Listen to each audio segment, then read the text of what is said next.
from John Buckley.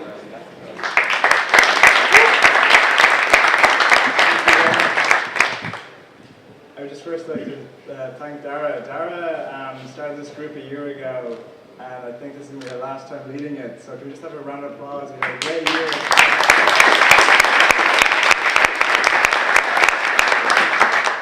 So as I mentioned, I've been involved with DublinUX kind of from near the beginning, and so I know you're all here for beer, pizza, and chat. So I'll try and keep this very quick. I'm going to talk today about something I'm very passionate about. Am I too quiet? I'm going to talk about something I'm very passionate about, and something which I think there's an untapped potential for the Irish UX community, and that is this idea of internationalizing designs. From the outset, I just want to, the title is a little bit misleading, it's very Conor McGregor-like, but actually it's not about Ireland taking over the design world, it's about, because in many ways we're pretty far behind, but it's about Ireland finding its own niche. And I think as designers we could look at internationalizing products because I think we have a unique skill set that I'll talk about now. So internationalization and localization of products is usually seen as the realm of designers. And I'll play out a typical scenario. Let's imagine a UX team in San Francisco will design an experience with the home market in mind. So they'll do the user testing, they'll have personas, and they'll meet all the demands of those various personas, all American-based. And then they'll hand those designs over to developers who then translate those internationally.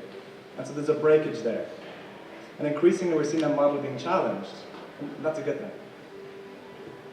So I myself am a designer at Frontend.com. We specialize in international products and projects, so we're an agency. Most of the work we do would be for foreign or at least multiple market projects. But when I studied UX, I actually studied in America, and I got to see firsthand from working there the kind of American-centric process they have. And actually, the difference between how we work here and how they work there is quite dramatic in some ways, because they have very little exposure to designing for foreign markets, and it is different. It can be different, and it can be important. And so I found this topic quite interesting over the course of my career. So today I want to talk to you about some insights I've had from my own experiences, some insights from speaking to designers about this topic from around the world, and also to begin a discussion about redefining Ireland's role in the global design landscape. So before I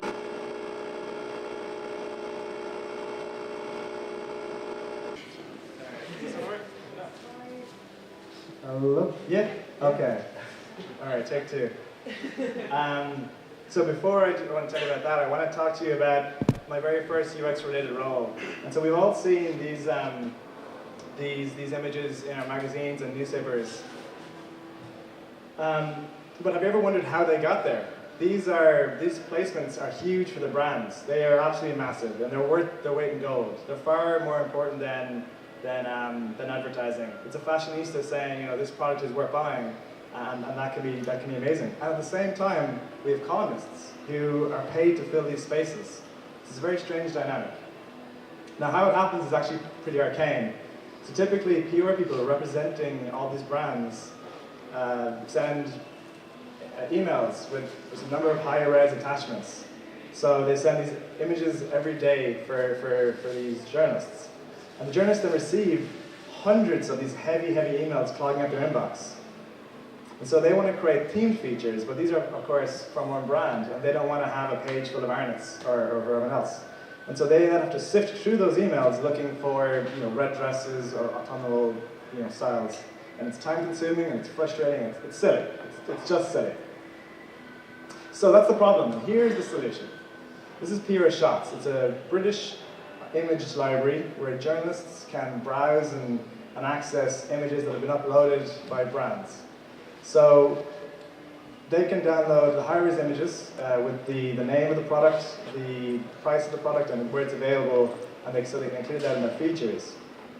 So essentially, you click in here, you can type red dress and hit search and copy and paste the column together. It has all the major brands. It's searchable. There's no emails. There's no hassle, and saves them a bucket of time. What would have taken a day now takes a matter of minutes. And it's so popular that brands and journalists from across Europe now use this service. Now, I didn't work for Pure Shots. I worked for Pure Slides. I was employee number 2, I'm the second person there in the picture, looking a bit younger and colder. But Pure Slides was created by an Irish columnist. It's the same concept. It's much more basic, less features. Didn't have the same brand selection, so essentially it was kind of an MVP of the Pure Shots. And it was created because Irish columnists were using Pure Shots, but it didn't work for them. Not the same way as it did for the British. Because the Irish would click in, they'd search, they'd have the images, and say if they clicked into New Look, they'd have to download this image from New Look, and then they'd email the PR person in Ireland to ask, was this image available in Ireland? Was this product available? And what was the price in Ireland? So it still took about a day. So Pure Slides was created because Pure Shots hadn't identified the problems of their international users. They hadn't identified an international use case. But it's a vicious circle, and as Pure Slides grew, the decisions were outsourced to more senior managers and new owners, and those managers didn't listen to users. They didn't realize the primary use case. And the primary use case of Pure Slides became a secondary use for journalists. So journalists would use Pure Shots to get the big brands they still needed to have in their features, and Pure Slides for the Irish brands and the ones they could easily access to the service. Now, instead of exploiting that unique use case and targeting similar markets such as Belgium and the Netherlands, they decided to go for the cash cow and chase into the UK market, which is the same as Pure Shots. And of course, with a product that wasn't as good and an offering that wasn't as good, they quickly lost out, and 2 years later were declared bankrupt. So I myself have gained and lost employment because of poor international UX design decisions. Now, you're going to have to excuse my really bad attempt at sketching here. But essentially, this is a traditional bus. So passengers, the front one, passengers come in the front door, but they wait to do so as passengers leave. And then as the passengers leave, there's this clogging in the gallery because that's where, during rush hour, that's where everyone stands, and it's the narrowest point in the bus. And so it slows everything down. And so all around the world, in most cities, we now have these two-door solutions. So passengers flow in the front door and leave the back door. And can you believe this one change? This one change can save up to over an hour per day per bus route. And so it's huge for a bus network, which means quicker transit times, more regular buses, and a more enjoyable experience for passengers. Everybody wins. We all agree this is good design. Clearly it's good design, it makes sense.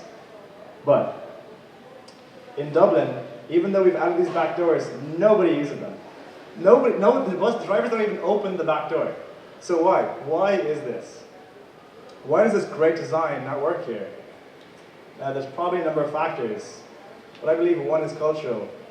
In Ireland, it's impolite not to thank the bus driver when you get off the bus. And so the users, the passengers, break the design. What I'm trying to get at here is that a design, no matter how good, is not necessarily translatable. It is not necessarily universal. Even the best user experiences can break when they're rolled out in other locations. Here's a screenshot that I've taken from my phone here in Ireland of Uber, and if you can see real close there, they actually reference British pounds in this promo screen. In this promo screen, they mention US dollars in the same page here in Ireland. So they clearly haven't QA'd this with the Irish market. And they definitely haven't user tested this in Ireland, because it's a promo screen that advertises free rides. What red-blooded Irish male is not going to click into that? So this content could fit just as easily in this screen in Ireland.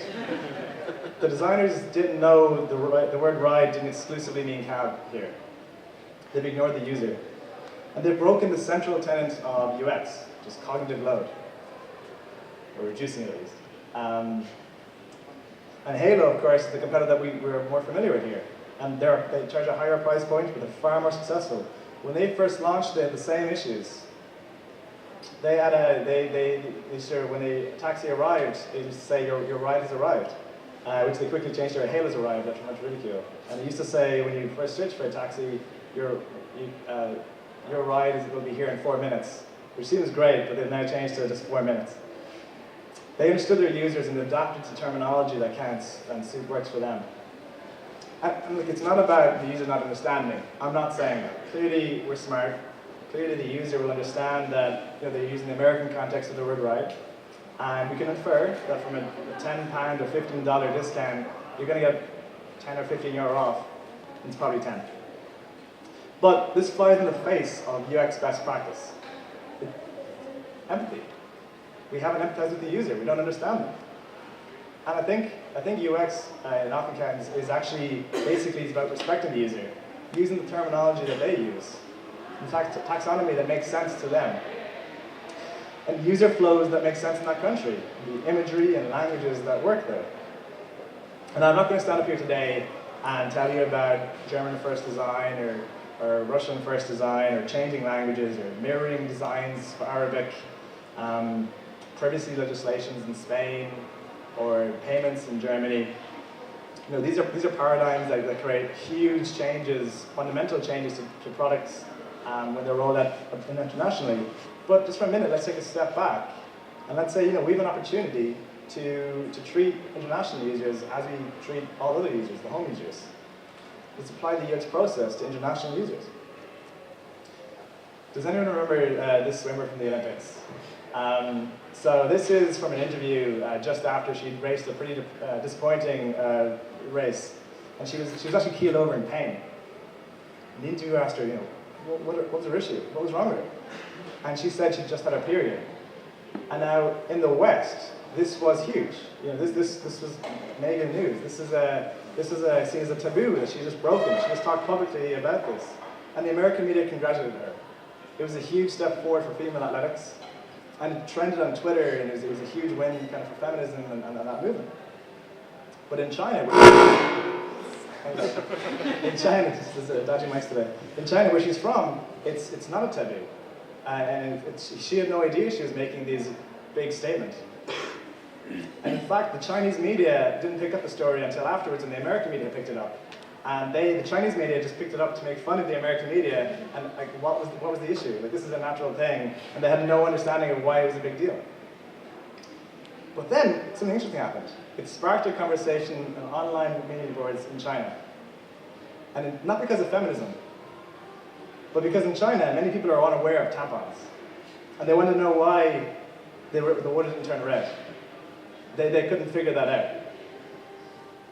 And Few wasn't trying to sell or promote tampons, nor was it any grandstand for female athletics.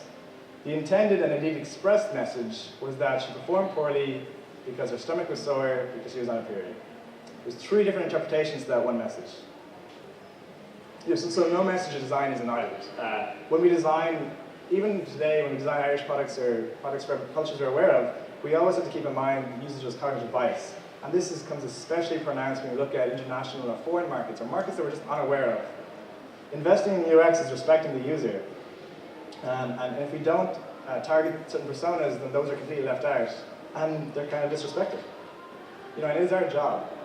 This is our job. It's our job to see this image and realize this would be inappropriate for the Middle East, because her image, or some parts of the Middle East, because her arms are uncovered. It's part of our role. Our job is to allow users to achieve their goals as seamlessly as possible. And this cultural reference, may seem weird to some, and actively upset others to have to make that change. But audience on this side of the world could have the same issue. So could this. And we often overlook or miss our own cultural biases. And I believe to create excellent products that work internationally and experiences that work internationally, we must be aware of our own biases. And so here, this is the key to today's talk. World markets are changing. The market saturation in America is becoming an issue for the big tech companies. And internationalization and localization are becoming increasingly important. The users in Ireland matter now. The experience of the users in Brazil matters now. This stuff matters for the success of products, and so it matters for designers. It's about following the money, dollar bills. Business goals are design goals, and design goals are now business goals, and companies are beginning to see that. Facebook, just last year, launched 2G Tuesdays. I don't know if you've seen this. In their offices, I think worldwide, They've opened up a Wi-Fi connection where their staff can actually operate on a 2G Wi-Fi. It's kind of like being at the web summit. But the staff then can understand and get used to seeing how people in developing markets or developing countries use the internet and use their products. And this can have huge changes from mindset. And it can have huge changes for how they build products. And sometimes there are restrictions that are technical, and other times there are restrictions that are cultural. We look at YouTube recently wanted to investigate why the product wasn't so popular in India, and so they went over and they did some research, and they realized that, primarily people don't use YouTube the same way they use it here. Here we use it when we're commuting. We'll plug in some earphones and we'll consume that content on our own. And if we want to share it, we share it digitally, and we'll comment on Facebook videos or YouTube videos, and we'll share it on YouTube. But in India, it's used oftentimes to actually supplement conversations and face-to-face engagement. So you'll sit around a video and you'll share and you'll discuss it in real time. And they don't share, and they don't want to comment on it with strangers. They found they're a bit more concerned with data, and not data privacy, data actual bandwidth. They typically buy smaller data packet plans with their providers, and so that meant design challenges as well that were different from the American version of YouTube. And so now on the Indian, it's a YouTube Go, and so they've launched this, and they actually preview videos before you play them. So you can actually see if you're interested in that video or not interested in the video, and you can download it to your phone while you have a Wi-Fi connection, and then stream it later, or watch it later, access it later. And then you can actually also share it to a friend's phone without using any data, and have two phones simultaneously showing the same thing if you have a bigger group of people watching it. It's a completely different use case. Like now a completely different app for a different market. And YouTube's pretty good. I mean, good design is not universal. And I think we know this as Irish people.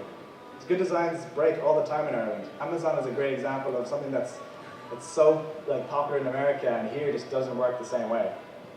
And that's natural. We're a small, forgotten market. And we have an inherently unique perspective because of that. And you don't need to be a designer to know these things. You can understand and see a lot of these problems because we're sandwiched between two bigger brothers. Look, at some stage or another, we've all gotten an error message for not filling in a valid zip code. It's just happened to us all. And we've had the frustration of filling this in sometimes just to get past that. But at the same time, as designers, we know these issues. We so rarely get to see design with blinkers on.